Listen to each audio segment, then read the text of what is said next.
Ulangan 12 ayat 1-32.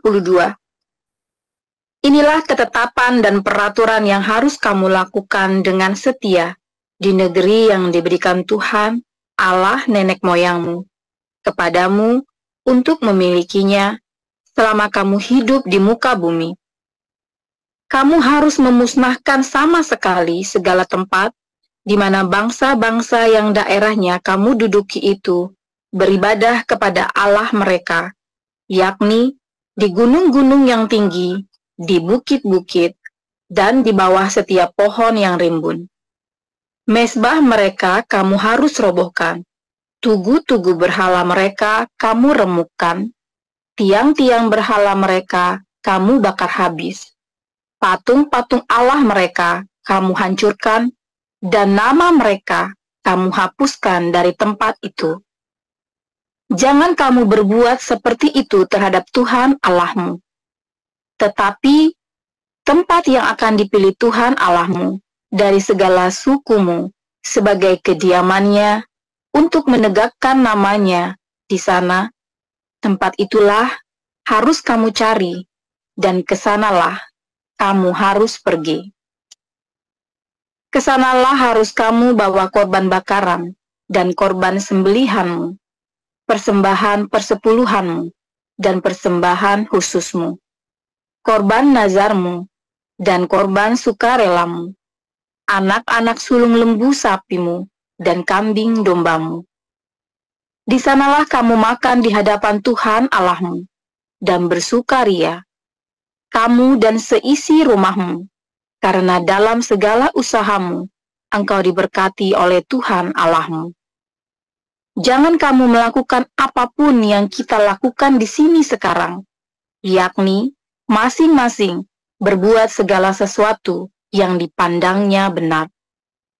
Sebab hingga sekarang, kamu belum sampai ke tempat perhentian dan ke milik pusaka yang diberikan kepadamu oleh Tuhan Allahmu. Tetapi apabila nanti sudah kamu seberangi sungai Yordan, dan kamu diam di negeri yang diberikan Tuhan Allahmu kepadamu untuk dimiliki, dan apabila Ia mengaruniakan kepadamu keamanan dari segala musuhmu di sekelilingmu, dan kamu diam dengan tentram, maka ke tempat yang dipilih Tuhan Allahmu untuk membuat namanya diam di sana, haruslah kamu bawa semuanya yang kuperintahkan kepadamu, yakni korban bakaran dan korban sembelihanmu, persembahan persepuluhanmu, dan persembahan khususmu, dan segala korban nazarmu yang dipilih, yang kamu nazarkan kepada Tuhan. Kamu harus bersukaria di hadapan Tuhan Allahmu. Kamu ini, anakmu laki-laki, dan anakmu perempuan, hambamu laki-laki, dan hambamu perempuan, dan orang Lewi yang di dalam tempatmu, sebab orang Lewi tidak mendapat bagian milik pusaka bersama-sama kamu. Hati-hatilah, supaya jangan engkau mempersembahkan korban bakaranmu di sembarang tempat yang kau lihat, tetapi di tempat yang akan dipilih Tuhan, di daerah salah satu sukumu. Di sanalah harus kau persembahkan korban bakaranmu, dan di sanalah harus kau lakukan segala yang kuperintahkan kepadamu. Tetapi engkau boleh menyembelih dan memakan daging sesuka hatimu, sesuai dengan berkat Tuhan Allahmu yang diberikannya kepadamu di segala tempatmu. Orang najis ataupun orang tahir boleh memakannya, seperti juga daging kijang atau daging rusa. Hanya darahnya janganlah kau makan, tetapi harus kau curahkan ke bumi seperti air. Di dalam tempatmu tidak boleh kau makan persembahan persepuluhan dari gandummu, dari anggurmu dan minyakmu, ataupun dari anak-anak sulung lembu sapimu dan kambing dombamu, ataupun sesuatu dari korban yang akan kau nazarkan, ataupun dari korban sukarelamu, ataupun persembahan khususmu. Tetapi di hadapan Tuhan Allahmu, haruslah engkau memakannya di tempat yang akan dipilih Tuhan Allahmu. Engkau ini, anakmu laki-laki dan anakmu perempuan, hambamu laki-laki dan hambamu perempuan, dan orang Lewi yang di dalam tempatmu, dan haruslah engkau bersukaria di hadapan Tuhan Allahmu karena segala usahamu. Hati-hatilah, supaya jangan engkau melalaikan orang Lewi selama engkau ada di tanahmu.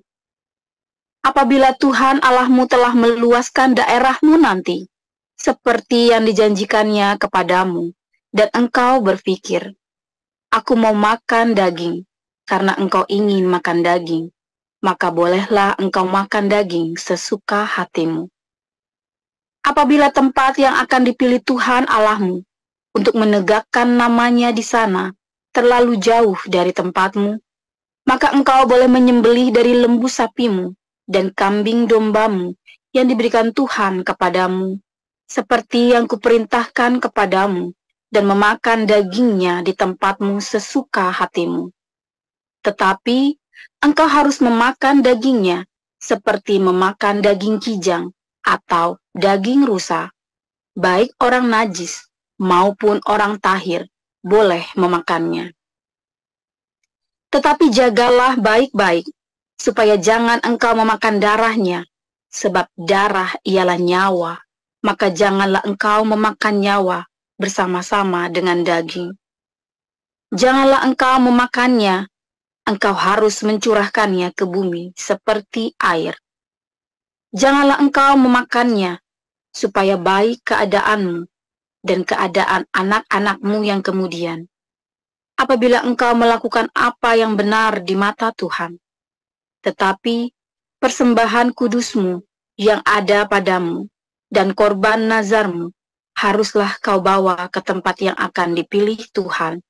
Engkau harus mengolah korban bakaranmu, daging dan darahnya di atas mezbah Tuhan Allahmu, dan darah korban sembelihanmu haruslah dicurahkan ke atas mezbah Tuhan Allahmu. Tetapi dagingnya boleh kau makan. Dengarkanlah baik-baik segala yang kuperintahkan kepadamu, supaya baik keadaanmu dan keadaan anak-anakmu, yang kemudian untuk selama-lamanya. Apabila engkau melakukan apa yang baik dan benar di mata Tuhan Allahmu. Apabila Tuhan Allahmu telah melenyapkan dari hadapanmu bangsa-bangsa yang daerahnya kau masuki untuk mendudukinya, dan apabila engkau sudah menduduki daerahnya dan diam di negerinya, maka hati-hatilah, supaya jangan engkau kena jerat dan mengikuti mereka, setelah mereka dipunahkan dari hadapanmu, dan supaya jangan engkau menanya-nanya tentang Allah mereka dengan berkata, bagaimana bangsa-bangsa ini beribadah kepada Allah mereka? Aku pun mau berlaku begitu. Jangan engkau berbuat seperti itu terhadap Tuhan Allahmu, sebab segala yang menjadi kekejian bagi Tuhan, apa yang dibencinya, itulah yang dilakukan mereka bagi Allah mereka. Bahkan anak-anaknya lelaki dan anak-anaknya perempuan, dibakar mereka dengan api bagi Allah mereka. Segala yang kuperintahkan kepadamu, haruslah kamu lakukan dengan setia. Janganlah engkau menambahinya ataupun menguranginya. Ya, silakan Pak Apul. Wahyu 11 ayat 1 sampai 19. Kemudian diberikanlah kepadaku sebatang bulu seperti tongkat pengukur rupanya, dengan kata-kata yang berikut, bangunlah dan ukurlah bait suci Allah dan mezbah dan mereka yang beribadah di dalamnya. Tetapi kecualikan pelataran bait suci yang di sebelah luar. Janganlah engkau mengukurnya, karena ia telah diberikan kepada bangsa-bangsa lain, dan mereka akan menginjak-injak kota suci 42 bulan lamanya. Dan aku akan memberi tugas kepada dua saksiku, supaya mereka bernubuat sambil berkabung 1260 hari lamanya. Mereka adalah kedua pohon zaitun dan kedua kaki dian yang berdiri di hadapan Tuhan semesta alam. Dan jikalau ada orang yang hendak menyakiti mereka, keluarlah api dari mulut mereka, menghanguskan semua musuh mereka. Dan jikalau ada orang yang hendak menyakiti mereka, maka orang itu harus mati secara itu.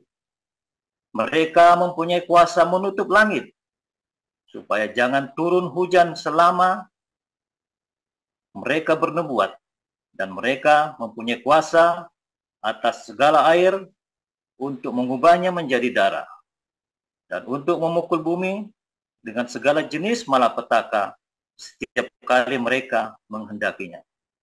Dan apabila mereka telah menyelesaikan kesaksian mereka, maka binatang yang muncul dari jurang maut akan memerangi mereka dan mengalahkan serta membunuh mereka.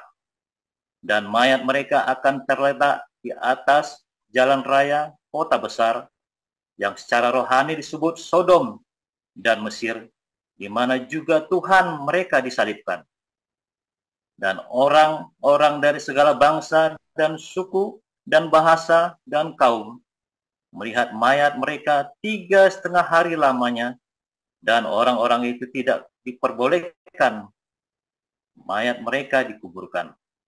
Dan mereka yang diam di atas bumi bergembira dan bersukacita atas mereka itu, dan berpesta dan saling mengirim hadiah, karena kedua nabi itu telah merupakan siksaan bagi semua orang yang diam di atas bumi. 3,5 hari kemudian masuklah roh kehidupan dari Allah dan lain ke dalam mereka, sehingga mereka bangkit, dan semua orang yang melihat mereka menjadi sangat takut. Dan orang-orang itu mendengar suatu suara yang nyaring dari surga berkata kepada mereka, "Naiklah kemari." Lalu naiklah mereka ke langit, diselubungi awan, disaksikan oleh musuh-musuh mereka. Pada saat itu terjadilah gempa bumi yang dahsyat, dan 1/10 bagian dari kota itu rubuh, dan 7.000 orang mati oleh gempa bumi itu. Dan orang-orang lain sangat ketakutan, lalu memuliakan Allah yang di sorga. Celakalah yang kedua sudah lewat, lihatlah. Celaka yang ketiga segera menyusul. Lalu malaikat yang ketujuh meniup sangkakalanya, dan terdengarlah suara-suara nyaring di dalam surga, katanya, "Pemerintahan atas dunia dipegang oleh Tuhan kita, dan Dia yang diurapinya, dan Ia akan memerintah sebagai Raja sampai selama-lamanya."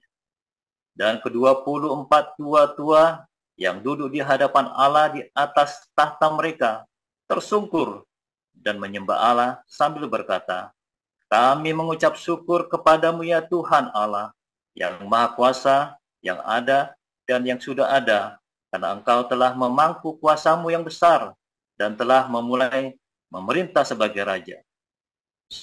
Dan semua bangsa telah marah, tetapi amarahmu telah datang, dan saat bagi orang-orang mati untuk dihakimi, dan untuk memberi upah kepada hamba-hambamu, nabi-nabi dan orang-orang kudus, dan kepada mereka yang takut akan namamu, kepada orang-orang kecil dan orang-orang besar, dan untuk membinasakan barang siapa yang membinasakan bumi." Maka terbukalah bait suci Allah yang di surga, dan kelihatanlah tabut perjanjiannya di dalam bait suci itu, dan terjadilah kilat dan deru-guru, gempa bumi, dan hujan lebat. Demikian firman Tuhan.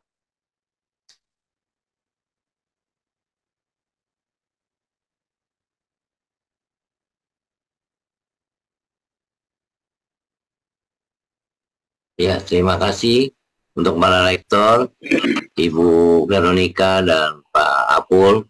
Kita akan mendengarkan dengan firman Tuhan yang akan disampaikan oleh Pastor Paul dengan judul Bait Suci Terakhir. Silakan Pastor Paul. Haleluya, luar biasa firman Tuhan. Selalu baru setiap hari bagi kita semua yang menanti-nantikan Tuhan dengan penuh cinta, iman yang teguh dan di dalam kekudusan, saudara ya. Jangan mengeluh ya, saudara ya. Jangan mengeluh dalam segala tekanan, itu ucap syukur ya. Jangan marah-marah, marah sekali saja. Tapi jangan marah-marah ya, saudara ya. Karena ketika kamu marah, berkatnya mau datang, dan jadi kamu hardik itu. Ya, hati-hati, jangan sampai kamu tidak bisa mengendalikan dirimu, lalu kamu kalap gitu ya. Berkatnya mau datang, terjadi, sudah takut, kamu usir soalnya. Suami istri yang tidak kompak itu berkatnya jauh, saudara ya. Saya mengalami ketika saya kompak dengan istri saya ya, kita kompak 15 tahun, kita nggak, ya namanya bertengkar selalu ada ya, namanya orang selisih paham. Biasanya saya ya yang rese ya, karena biasa saya ini memang temper ya, tapi selalu teratasi. Sampai saya tinggalkan Tuhan, kita pernah tinggalkan Tuhan, saya dan Ana, kita selalu nggak pernah nyambung, ya nggak pernah bisa beres. Aneh ya, saudara ya. Saat kami kompak, berkat Tuhan itu selalu ada pertolongan Tuhan, selalu kita selalu lolos. Masalah seberat apapun selalu lolos, saudara. Ajaib loh, masalah kita selalu berat-berat, saudara. Kelas berat semua masalah saya ya. Tapi selalu lolos. Setelah kami tidak kompak, ya, kami tidak kompak, anak-anak juga menderita, ya sial terus, saudara, sama ya. Makanya Tuhan suruh mengasihi istri sebagai teman pewaris. Ya, istri itu adalah teman pewaris yang mewarisi Anda dan saya. Ya, Anda jagalah istri kita dengan baik, sayangi istri dengan baik. Ya, karena istri adalah teman pewaris. Nah, tetapi kadang-kadang yang jadi istri memang kelewatan, saudara. Kenapa? Ya kan kalau istri kan nggak ada uang, abangku tendang kan? Waduh, ngaku. Ayo ngaku loh, saudara. Nah, jangan bohong kamu. Aduh, saudara. Penyakitnya para istri itu apa, saudara? Uang, nggak punya uang. Penyakitnya para istri itu kalau nggak punya uang, pusing. Anda nonton nggak itu di YouTube tuh lagi viral itu Bank Bini, ya kan? Jangan menabung di Bank Bini. Kalau kamu nabung di Bank Bini, ya masuknya gampang, keluarnya susah, saudara ya. Bank Bini, bukan bank BNI, BINI itu loh, saudara, bank BINI itu loh. Jangan menabung di bank BINI. Ya, mana masuknya gampang, keluarnya susah. Setiap penarikan uang dianggap hutang, saudara. Setiap deposit bukannya untung malah buntung, ya kan, di bank BINI itu kan. Nah, kalau mau narik uang pasti berantem terus. Kalau kamu sudah narik uang dianggap hutang. Nah, kalau sudah hutang, debt collector lebih galak daripada preman Tanah Abang, saudara. Jadi jangan, Bang Bini ini memang repot, saudara ya. Aduh, dihitung terus, masuknya banyak, keluarnya susah. Udah deposit, lagi deposit, bukannya untung malah buntung, ya kan? Begitu kita narik, ngomongin dianggap utang. Begitu kita nggak bayar utangnya, ditagih lebih galak daripada debt collector kan? Wah, repot, saudara. Puyang kalau Bank BNI ini kan. Ayo. Tadi memang harus begitu ya. Istri itu harus begitu, saudara. Kalau tidak begitu, uangnya habis kamu nanti. Harus begitu ya. Seorang wanita itu harus pegang uang yang kencang. Masalahnya kemudian suaminya nggak boleh narik, tapi dia sendiri juga boros, ya juga jangan. Saudara sepakat ya dalam keuangan. Jangan biarkan ya. Intinya kan begini, saudara. Dalam keuangan rumah tangga itu ya, bukan berapa uang yang masuk, saudara. Keuangan dalam rumah tangga itu bukan berapa uang yang masuk, tapi berapa uang yang keluar. Bagaimana kamu bisa mengendalikan, kamu bisa memanage uang yang keluar itu, saudara. Bukan seberapa banyak uang masuk. Wah, uang masuk itu berapa saja, dasarnya kamu rese, ya habis, saudara. Kamu boros, lanang wadon, balapan ngentek kayak duit. Nah, istilahnya Anda pernah dengar gitu nggak, saudara? Laki-laki perempuan, suami istri, balapan ngabisin duit. Balapan bukan balapan lari, bukan balapan makan, balapan ngabisin duit, saudara. Repot, saudara. Salah satu harus kencang duitnya ya. Salah satu kudu kencang pegang duitnya. Memang harus begitu, saudara ya. Kalau nggak repot. Ya, suami istri itu jangan sampai dua-duanya balapan ngabisin duit. Nah, makanya saudara, sering kalau pertengkaran adalah pertengkaran uang karena menyimpan uang, saving, itu sehat. Kalau pertengkaranmu adalah karena pertengkaran nggak punya uang, itu nggak sehat, saudara. Ya, pertengkaran nggak punya uang. Kalau pertengkaran karena kamu masalah menyimpan uang, masalah menghemat, masalah mau beli barang, jangan. Itu sehat. Sekencang apapun pertengkarannya, ya, sampai gebrak pintu, sampai membanting piring, ya, tapi kencang masalah uang ya, karena nggak mau keluar uang, itu sehat, saudara. Tapi kalau pertengkarannya karena tidak punya uang, itu udah sehat. Maka suami istri harus bekerja kalau benar-benar nggak ada uang masuk. Tetapi puji syukur ya, komunitas kita memberikan sembako dan beberapa kebutuhan lainnya, bahkan rumah pun kita bayari kontraknya. Kalau kamu masih bertengkar, mah kelewatan, saudara. Kalau masih bertengkar, kelewatan. Apalagi kamu bertengkarkan, coba. Ya, saudara ya. Tadi ya, kita baca firman Tuhan. Bait suci, di dalam bait suci itu, kamu bisa berbagi makanan. Kamu bisa makan daging, saudara. Bahkan orang-orang pun mendapat berkat di situ. Itulah komunitas. Bait suci itulah komunitas kita ini, saudara, bait suci. Ya, gereja, bait suci, kitalah bait suci komunitas. Ya, saudara ya. Di mana kita bisa berbagi satu sama lain. Ya, makanya kalau di Eropa, kalau kita habis ibadah pasti makan siang sama-sama, atau malam ya kita makan malam sama-sama ya. Kita pasti makan siang sama-sama atau makan malam sama-sama. Ya, saudara ya. Itulah bait suci. Ya, makan siang sama-sama atau makan malam sama-sama. Udah simpel sekali. Sehingga semua orang bisa makan enak. Karena orang kan pengen makan enak sekali-kali kan. Makanya yang di Jakarta saya mendukung ya, itu Bu Linda sama bodohnya kebetulan Linda ya. Linda yang Surabaya sama Linda Jakarta ya. Kita bikin kopdar, kami mendukung ya. Ayo diundang, siap makan, rame-rame. Ayo mendukung ya, saudara ya. Mendukung, tapi bukan pesta pora, makan yang enak. Tapi bukan pesta pora ya, saudara, beda ya. Makan yang enak ya. Karena itulah kita ngumpulin orang-orang supaya semua orang kan pengen makan enak, saudara ya, sekali-kali kan. Nah, di situ kita berkumpul, ngobrol. Jangan ngukur, pakai pakaian sederhana, jangan mewah, jangan pamer ya, saudara ya. Jangan ngukur ekonomi, jangan waktu kopdar itu. Bait suci yang benar itu adalah di mana semua orang berkumpul, bersehati, bukan buat fashion show, saudara. Bukan buat pamer status sosial, tapi mereka kumpul untuk memuji Tuhan, kumpul untuk berbagi, ya, berbagi, ya, di mana bisa saling melayani satu sama lain. Itulah bait suci yang benar, itulah gereja yang benar. Kalau di gereja itu fashion show, ya, menurut saya itu bukan gereja. Kalau gereja itu Anda berusaha eksis, tampil dengan baju-baju mahal, pakaian-pakaian mahal, dengan merek-merek, ya, atau gaya-gaya, nah, itu bukan gereja, saudara. Ya, itu Anda sedang di dalam perkumpulan selebritis, klub, ya. Tapi kalau gereja itu tempat kamu berbagi, ya, saling bercerita, bukan gosipin orang loh. Nah, kalau gosipin orang itu namanya klub arisan, saudara. Kamu di klub arisan itu pamer, wah saya baru beli Gucci loh, saya baru beli tempayan, gitu ya. Nah, misalnya begitu. Nah, jadi masing-masing itu membawa kesederhanaannya, kebersahajaannya.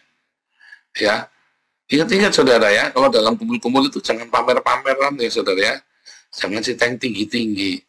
Jangan cerita yang tinggi-tinggi. Ingat-ingat. Karena menyakitkan saudara. Kamu nggak bermaksud nyakitin, tapi itu nyakitin saudara. Uangnya saya baru ini, tapi dia baru beli motor kemarin, nggak mau anaknya, terus taruh di pojokan itu, motornya, mobilnya taruh pojokan, nggak pernah dipakai lagi. Itu nyakitin saudara. Oh, itu pakaian baru, beli laptop baru tuh nggak dipakai tuh, itu menyakitkan loh saudara. Ya, jadi jangan cerita begitu saudara ya. Kamu harus mengerti itu menyakitkan. Beli laptop, saya mau makan aja cengap-cengap. Nah itu saudara, jangan ya, jangan sampai cita-cita yang begitu ya saudara. Ingat ya, nanti akhirnya malah menjadi apa? Jadi katel, orang datang akhirnya, nanti kalau ada barang hilang, kamu nuduh lagi. Ya, repot, saudara. Jangan sampai. Ya. Nah, saudara, di dalam bait suci yang terakhir itu, bait suci, memang dari awalnya, secara fisik, bait suci digunakan untuk berkumpul orang percaya, dan di sana dikatakan, bawalah persembahan, ya, dan persembahan persepuluhanmu ke bait suci, supaya orang-orang bisa makan. Itulah fungsi bait suci yang paling utama, saudara. Fungsi bait suci yang utama bukan supaya kamu bisa nungging nyembah Tuhan, jengking begitu ya, nyembah Tuhan gitu, tunggang tungging, bukan, saudara. Fungsi bait suci yang pertama adalah untuk ngasih makan. Serius, saudara. Fungsi bait suci yang paling utama itu adalah untuk bisa ngasih makan. Bawalah persembahan dan persepuluhanmu, buat apa? Buat ngasih makan orang-orang yang tidak bisa makan.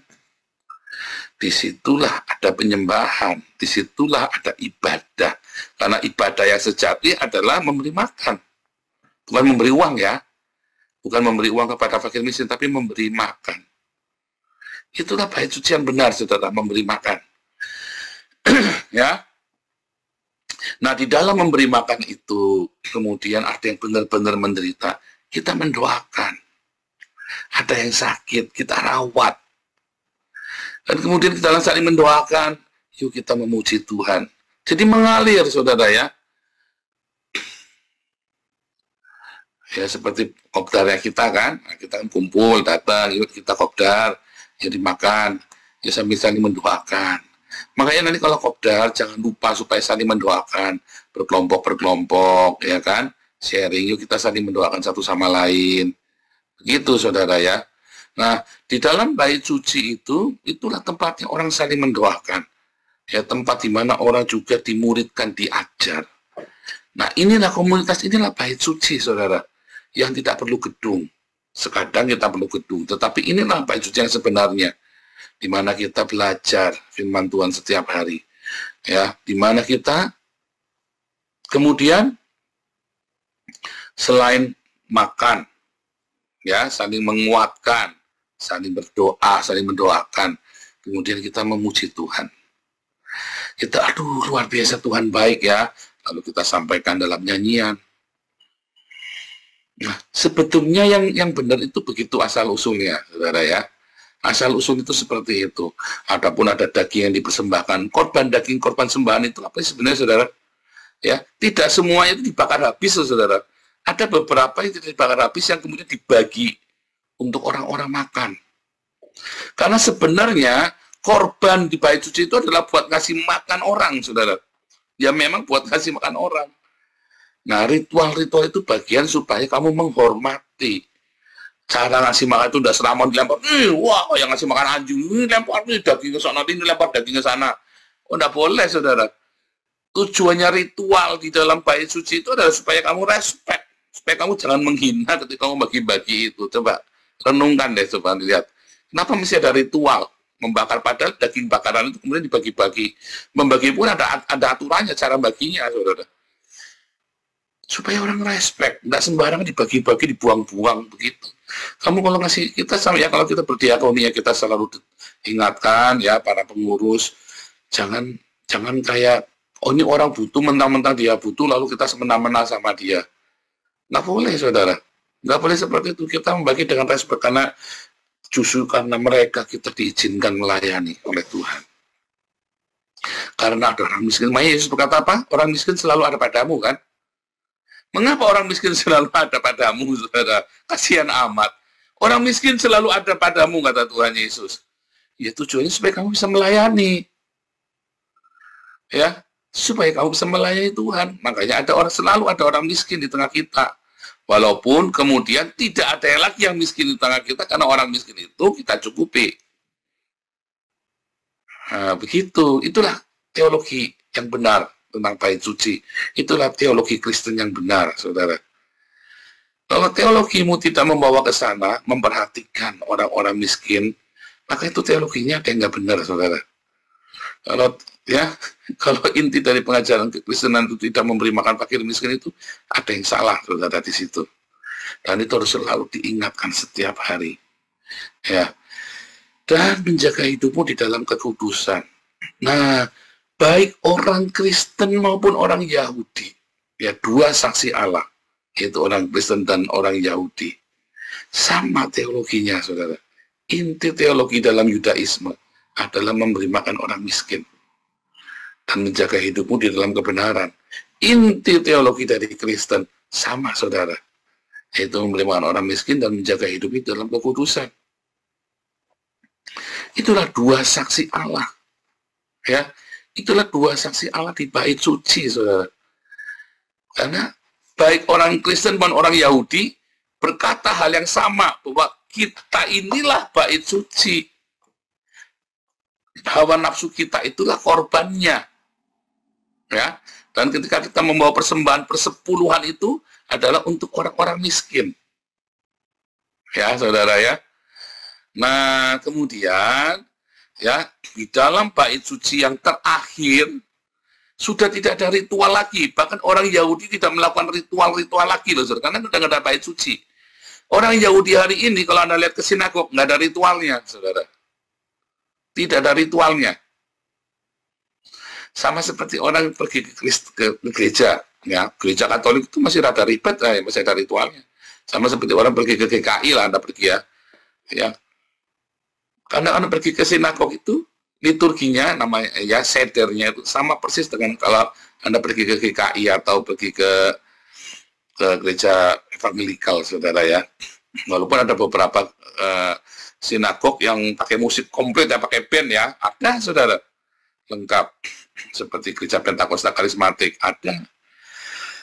Tapi intinya yang saya mau sampaikan, ya, bahwa baik orang Yahudi dengan orang Kristen itu kita punya cara yang sama. Kita punya teologi yang sama, inti dari teologi yang sama. Kita punya cara hidup yang sama, saudara. Yang berbeda cuma orang Yahudi ada makanan kosher, tidak kosher. Sebenarnya orang Kristen juga ada kosher, tidak kosher, saudara. Tetapi bukan seperti orang Yahudi itu. Artinya kosher, nggak kosher bagi kita adalah, ya, saudara, ketika itu menjadi batu sandungan, jangan kita makan. Intinya begitu, ya. Kalau itu jadi batu sandungan, ya jangan usah kita makan.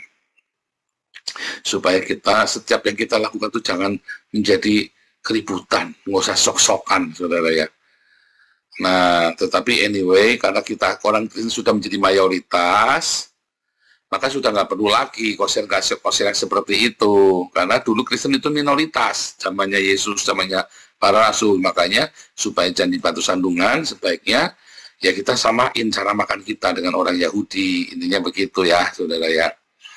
Nah, dalam Kisah Rasul 15, Kisah Rasul 21, ya, dalam Roma 14, kemudian dijelaskan lagi dengan sangat jelas, ya, oleh Rasul Paulus dan oleh para rasul, ya. Nah, sebentar. Jadi, saudara, apa yang mau kita pahami dari bait suci yang terakhir? Bait suci yang pertama masih ada ritual karena orang belum mengerti bagaimana memperlakukan orang-orang yang kurang beruntung ini dengan layak. Di bait suci yang kedua, yang terakhir, orang semua sudah ngerti, saudara. Dua saksi Allah ini, ya, mereka sudah tidak ada pakai ritual lagi. Baik orang Yahudi maupun orang Kristen. Hari ini nggak ada ritual, sudah saya ceritain, ya. Baik di sinagog maupun di gereja sudah nggak ada ritual yang amat sangat seperti zaman ada bait suci. Memang bait suci itu sengaja diruntuhkan, ya, supaya orang jangan terikat dengan hal-hal yang fisik, tetapi melakukan apa yang menjadi esensial dari pengajaran iman kita, saudara. Ya, dan kemudian bait yang terakhir ini yang menjadi berkat bagi seluruh dunia. Ya, bait suci yang terakhir inilah di mana orang melihat dengan nyata aktivitas dari bait Allah, yaitu kita. Makanya komunitas ini selalu saya pamerkan, ya, supaya orang melihat, oh, ini loh cara hidup orang Kristen. Ya, kita pamerkan. supaya orang melihat. Hendaklah perbuatan baikmu diketahui oleh banyak orang, kata Tuhan Yesus. Ya, pelita itu jangan taruh di bawah gantang, tapi taruh di atas lemari. Kalau perlu taruh di atas bukit, biar semua orang bisa melihat terang itu. Ya, supaya orang bisa melihat, bukan dengan maksud pamer, saudara. Ya, ada orang nuduh saya pamer, bukan, tapi saya lagi ngajarin. Ini loh yang sebenarnya harus dilakukan oleh orang-orang yang percaya kepada Tuhan Yesus. Nah, bait suci yang terakhir ini akan diberi kuasa, saudara. Diberi kuasa yang dahsyat, ya. Bagaimana mengalahkan musuh-musuhnya, bukan dengan perang, dengan pistol, dengan pedang, tapi mengalahkan dengan apa, saudara? Dengan firman Tuhan dan perkataan dari mulutnya, saudara, yang penuh kuasa. Kalau ini sudah dilakukan, diakonia dan saling mengasihi dilakukan, maka perkataannya akan penuh kuasa. Anda ngamatin nggak semua nubuatan di komunitas ini nggak pernah meleset? Karena kita melakukannya menjadi bagiannya kita. Makanya semua nubuatan di komunitas ini nggak pernah meleset. Ya, dan bahkan kalau Anda percaya, ya, apapun sakitmu sembuh, saudara. Apapun sakitmu sembuh. Lakukan bagian kita, dan Tuhan akan lakukan bagiannya. Anda semua mau kaya, mau miskin, Anda terima bantuan. Makanya saya selalu bilang bolak-balik, Anda yang terima beras, kopi, minyak, terus masih ada 2 kali, masih utuh yang kemarin. Kasihkan sama orang lain. Kasihkan, saudara, jangan kamu simpan. Karena bulan depan kamu dapat lagi. Kasihkan ke orang yang lebih membutuhkan. Hati-hati, jangan kamu jual. Nggak boleh loh kamu jual, saudara. Hati-hati loh. Berdosa kamu nanti. Para penerima bantuan, kalau kamu ada barang yang sisa bagus di rumahmu, bagikan kepada orang yang membutuhkan, yang lebih butuh dari kamu, saudara. Nggak boleh kamu jual. Nanti kamu, maaf ya, saudara ya, nanti kamu terkutuk, saudara. Kamu menerimanya cuma-cuma, berikan itu kepada sesamamu, berbagilah. Kalau kita semua sudah melakukan itu, saudara, maka kan ada mukjizat dari yang paling bawah ekonominya sampai yang paling makmur ekonominya, semua kan mengalami mukjizat, saudara. Yang namanya kesembuhan itu bukan menjadi barang aneh lagi di tengah kita. Karena ada kuasa korporat, doa yang sepakat, setuju Tuhan, ini komunis jadi berkat, setuju Tuhan. Sembuh, saudara, sakitmu, saudara. Itulah Jehovah Rabbah, itulah kuasa yang keluar dari mulut 2 saksi Allah ini, saudara. Ya, yang menurunkan api dari langit. Ya, yang orang musuh-musuh mau nyerang, saudara. Hari ini orang yang lempar tulah ke saya balik semua, saudara. Hati-hati, saudara. Kamu lempar kutu ke saya, apa yang kamu sampaikan kepada saya akan terjadi pada kamu. Kalau kamu ucapkan berkat buat saya, kamu akan terima berkat yang sama dengan yang kamu ucapkan pada saya. Serius, saudara, sih nggak main-main. Saya sudah, ya, kita berapa kali ya, waduh, ajaib Tuhan itu. Itu kuasa, saudara. Anda juga melewat sama. Jangan khawatir. Masuklah dalam komunitas. Anda bertekunlah di dalam firman Tuhan. Lakukan, lakukan, lakukan. Kuasa itu nanti besar. Anda jangan berantem masalah uang. Kamu buat apa uang? Buat apa, saudara? Kan kamu sudah dicukupin. Ada kerja kalau mau lebih. Kerja lebih lama. Saudara, kami lagi mau bikin komunitas ya, kita lagi berpikir ya, kita kan sebulan operasional untuk yayasan di Eropa ini kan sebulan 750 euro. Ya, kita lebih sampai 750 ya, 750 euro operasional nih sampai. Terus kita berpikir kita mau mendingan kita sewakan sebuah gedung supaya kita punya rumah doa, tempat berkumpul maksudnya ya. Di situ nanti kita bisa aktivitas, misalnya nih kita bisa kasih makan orang-orang di sini kan banyak yang imigran yang ilegal kan, nah, kita bisa kasih makan enak mereka ya, seminggu sekali misalnya kan, kumpulin berapa orang kita kasih makan misalnya begitu ya, misalnya begitu. Kita lagi mikir nanti, kita tadi udah survei tempatnya di sebuah kota namanya Zutphen di tengah Belanda itu ya, kebetulan dekat rumah kami ya. Jadi kita akan bikin bikin tempat itu menjadi markas untuk gerakan kita seluruh dunia ya. Nah, terus yang paling penting dari tempat itu adalah tempat itu bisa diakses karena di sebelahnya stasiun persis. Jadi dari mana-mana orang cuma turun di stasiun sudah langsung jalan, nggak nyampe 5 menit, paling cuma 2 menit sudah dari stasiun, 2 atau 3 menit, dekat sekali ya, kelihatan dari stasiun itu kelihatan. Nah jadi orang bisa jalan, orang itu bisa, tempat itu bisa menjadi berkat, ya. Tempat itu bisa menjadi pusat kegiatan orang-orang percaya di sana, bisa untuk berbagi makanan, bisa untuk, aduh aku capek, bingung mau kemana ya, duduk dulu di situ, ada kopi gratis, ada apa segala macam misalnya ya saudara ya, boleh ngasih persembahan kasih dan seterusnya, bisa kasih persembahan kasih, ya ada makanan yang berbayar, ada makanan yang gratis, ya misalnya seperti itu ya saudara ya. Nah, kita kan bikin seperti tempat-tempat seperti itu ya. Kita sedang bikin format yang saya belum tahu, atau berbayar semua, tapi kalau ada orang tidak punya uang boleh gratis, atau kita gratiskan orang boleh membayar. Antara itu kan beda perspektif kan. Digratiskan semua, kalau mau kasih persembahan kasih boleh, atau semua suruh bayar, tapi kalau kamu tidak punya uang kamu boleh tidak bayar. Nah, antara itu tuh beda ya. Nah seperti itu. Nah atau digratiskan sama sekalian. Wah, itu nanti bisa bengkak operasional, tapi kita belum tahu. Nah, kita sedang berdoa sama Tuhan. Apa maksudnya, saudara? Supaya semua orang datang ke sana bisa didoakan. Supaya dari kebetulan ini daerahnya ini pusat kotanya, pusat Belanda itu tengah-tengahnya persis itu ada di kota itu, saudara. Kebetulan ya, itu kebetulan sekali ya. Pusatnya benar-benar tengah-tengahnya ada di situ. Nah, kita sedang berdoa supaya Tuhan kasih jalan, kasih mujizat. Setiap hari ada orang bisa kita doakan, imigran. Dulu kan saya banyak pelayanan imigran ya, dan kita bingung mau nampungnya di mana. Nah, disitulah tempat untuk nampung nanti. Doakan saja, saudara. Itulah namanya ibadah. Itu ibadah kita, saudara. Nah, perlunya orang-orang seperti saya yang full time, ya. Nah, gunanya ada orang full time buat ngurusin supaya profesional. Yang lain boleh terlibat. Tetapi harus ada yang full time yang ngurusin secara profesional, yang lain yang terlibat untuk supaya bisa ikut, ada yang besuk. Itulah pelayanan, saudara. Itulah fungsi dari bait Allah yang punya kuasa. Waktu besuk, apa yang doain, Pak Jansen doain, ada kuasa, ya kan? Ya, harus dimulai dari itu tadi, diakonia, jangan kamu sepelekan, ya. Haleluya. Kiranya bait suci yang terakhir, yaitu Anda dan saya beserta dengan orang Yahudi, kita akan diberi kuasa. Ya, harus ada rema dulu. Ada kekudusan dalam hidup kita. Jangan main-main, saudara. Jangan main-main. Ya, berkat itu sudah lebih cukup yang Anda terima. Siapapun Anda yang ada dalam komunitas ini, kalau sudah lebih dari 2 bulan, 3 bulan, pasti berkat itu lebih dari cukup.